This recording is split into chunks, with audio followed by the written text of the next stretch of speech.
Hey everybody, this is Hybrid, and today I'll be reviewing Smallville Season 11, Issue number 9. So, let's begin.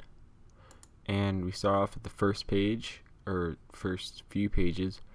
Clark and Lois, basically they fly up, and they are kind of hanging out, you could say. Just talking, really. And then, they do this for the next page, or 2 pages as well. But this is essentially all we really get of them. So now we move on to Chloe and Oliver. And they are in Smallville, still in the cornfield as before. And, they just kind of talk about, their lives, basically. Like Chloe's, basically like Chloe kind of moved from Smallville to Metropolis to Star City. So they want to talk about that.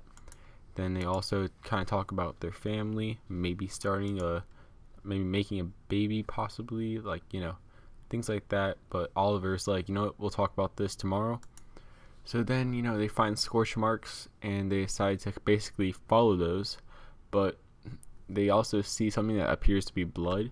And at the same time, Chloe's like, let's get packing. So she takes out a gun, puts a silencer on it, and Oliver takes out his crossbow. And while they do this, a strange figure is behind them with ear piercings and what appears to be padded shoulders. So I have no idea who this is, and I hope they reveal this character next issue, since this is all we really see of them. Because a lot of this actually goes to the next person, which is Lex. And now we have Lex and Tess talking to each other. They basically just talk about how Tess doesn't like what Lex is doing to Commander Henshaw, and basically the reason why Lex is doing it, he says, is so he can upload Tess's mind to a drone and then just get it disassembled easily, get it out of the way. And we also learned that if Tess were to slap Lex, it also causes pain to Lex, so it's interesting. Psychocosmetic trauma, that's what it's called. And then, so they have a conversation for a while longer, basically about what I just said. And then after that, Otis interrupts, saying that, well, basically, it's ready, you come in.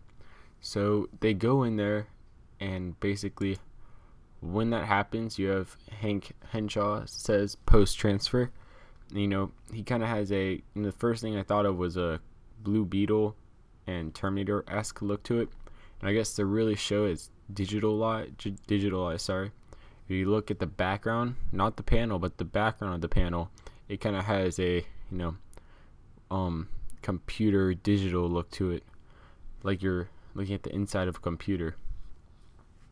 So yeah, basically, he's kind of freaking out. He's like, why can't I feel your hand? Things like that.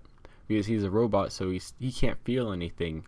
He can basically only hear, move, and see, and talk, I guess, too. So then Lex Luthor shows up. He's like, we're giving you a kind of new take on life, things like that.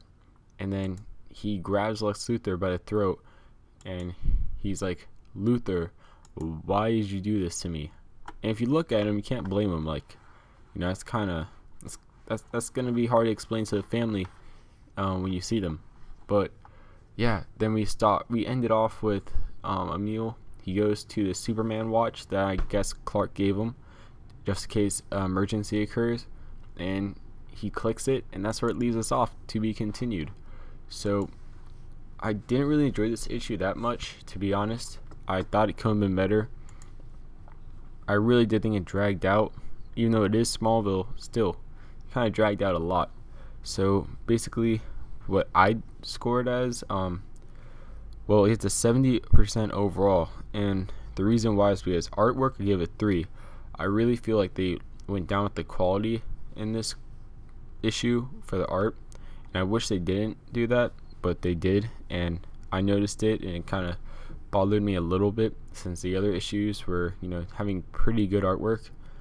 So yeah, 3 for art, 4 for plot, 4 for writing, 4 for characters, and enjoyment, 6. And the reason why I have that is because we basically get the comic. You can split the comic into 3 parts, and only in one of those parts, and actually only in the 2 or 3 last pages that anything interesting happened, because you have Clark and Lois and Sky talk.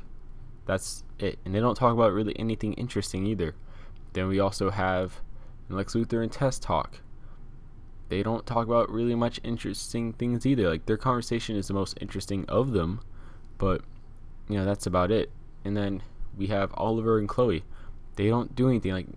Like nothing really progressed this issue, so that kind of brought the enjoyment / entertainment down for me. But yeah, overall I give it a 70%, or 21 out of 30 on my kind of format scoring. So yeah, if you liked the issue or didn't like the issue or whatever, comment below. If you haven't, please subscribe to my YouTube channel. All of my videos are comic book related. Then if you can, also like the video if you did, and that's about it. This is Hybrid, and see ya.